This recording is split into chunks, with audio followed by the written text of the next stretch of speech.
It means life is going down. No. So what GDP Okay, means? real GDP will not decrease. Let's put it this way. Real GDP, I know nominal GDP will decrease, but real GDP will not decrease. I think that basically we will. I think the biggest challenge is exactly what you were saying, is what are we going to do with the people who cannot catch up with the possibilities, because this network levels the playing field. There are opportunities. If I decide today that I'm going to run a coffee marketplace somewhere in Africa, I would be able to do it. I have the capacity, the infrastructure is almost free. I can run that from Japan. If I have the connectivity of people who I can do that. Yeah. So there is the opportunities are limitless. They're really limitless, but you need to have the creativity and the ambition, and a little bit, I mean, it becomes, technically speaking, it becomes simple. Yeah, and also for those who can be in, but they don't need to spend more time than they're doing now. So just with the less time, you can do the same level of things, Right. same level of service, Right. and this means you have the more time to be spent. Exactly, and it's so simple. It happens everywhere. So we work with 9 cleaning companies, and need to communicate with them every time. And cleaning companies are very low tech, but so you invest a little time, and now it's completely automated. So basically, I can just take somebody off the payroll, because I don't need this person anymore. We don't need to communicate with the cleaners anymore. They have their app. They can just say, okay, clean, and I can see on a dashboard, oh, this is clean.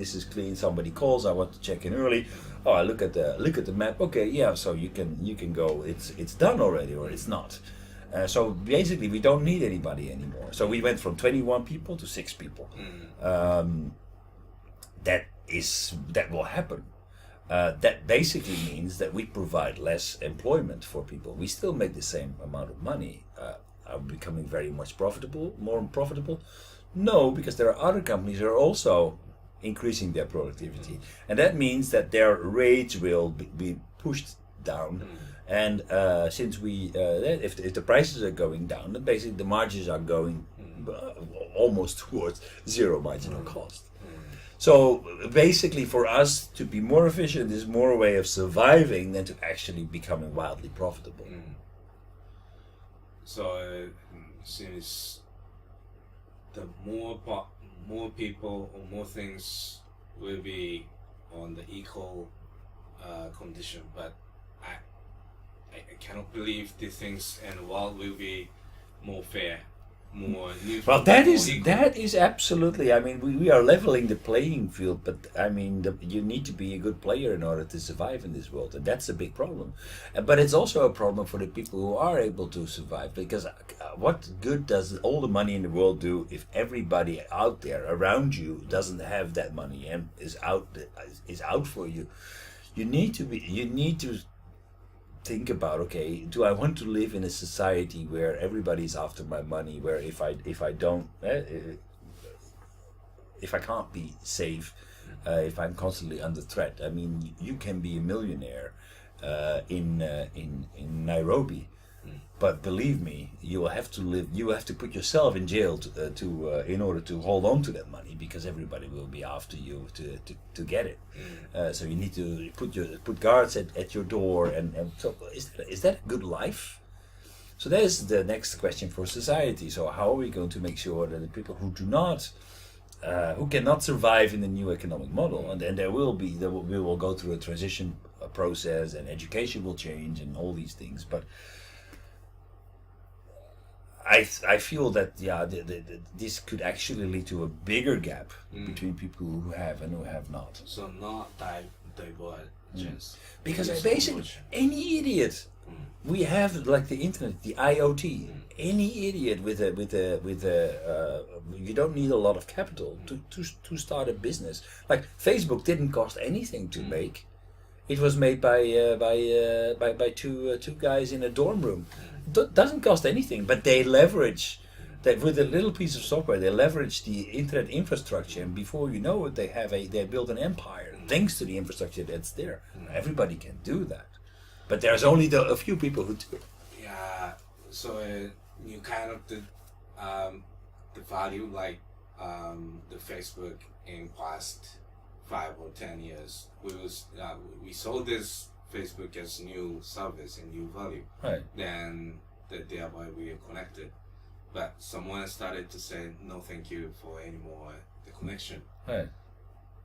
Then so if the people never feel satisfied with something, then it will continue to see new kind of the value that came up in the market. Then maybe new economic growth will be generated. But if not, I'm not the person who wants the new things. The rather I just feeling the satisfied with the life itself. So But life. think about it. Eh? Think about it, because I mean, it's not only about having new things, but like if we are going to continue doing the things the way that we're doing things right now, we are going to, and we see that there's still a lot of economies that need to catch up now. Under the Industrial Revolution Type 2.0, that means that we will see a lot of consumption, a lot of use of energy, for example. That will put even more pressure on our environment. I think no matter what, we cannot continue this. That means that if we want to keep it this way, I think we even need to make changes.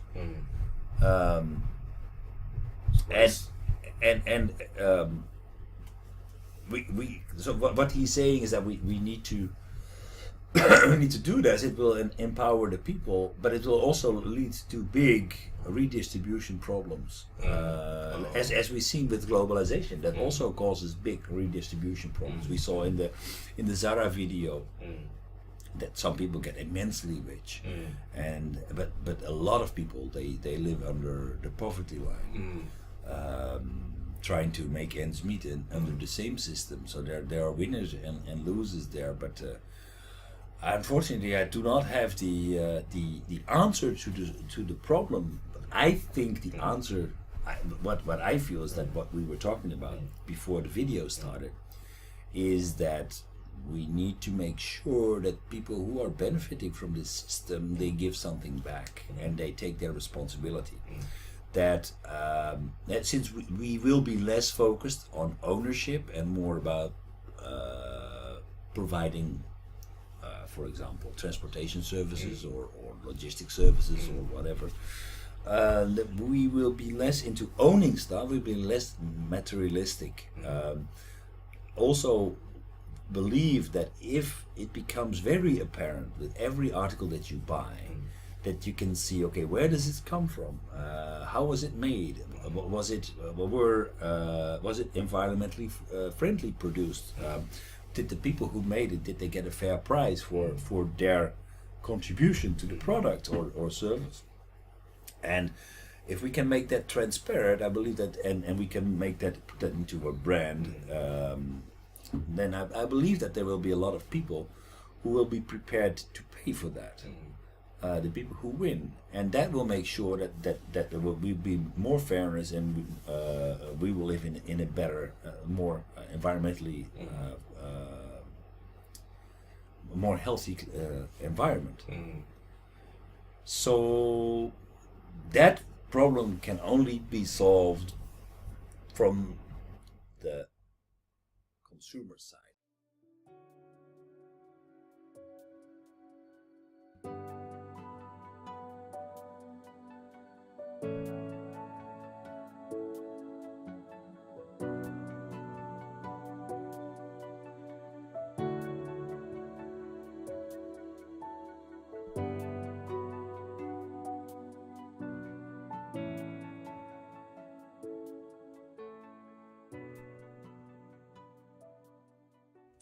はい、皆さんこんにちは、雲野です。今日はですね、雲野塾の研修のプログラムをご紹介したいと思います。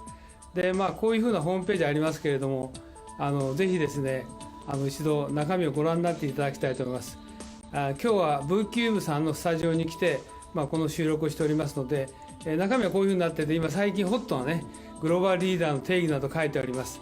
で、特に経団連が作成しました、留学すれば英語ができて専門性を持つというだけではですね、グローバルリーダーになれないとここに書いてありますようにですね、仕事ができる、専門性を持つ、英語ができるだけじゃなくてですね、私どもの塾ではリベラルアースということ、それからもう一つは孫子の兵を、さらにはですね、日本の歴史というものを合わせて教えることによって、皆さんが海外の欧米の方々と、もしくは華僑圏の方々と正々堂々と渡り合えるような人物を育成しようというふうなことを考えています。ここに次のスライドが出ておりますけれども、ここに書いてありますのはですね、さらに、私どもの雲野塾の中身につきましてはですね、欧米の資料しか使っておりません。また実際に雲野塾は英語でやっておりますので、英語の講師がこう話しておりますけど、学習はですね、日本の歴史をまだ教えて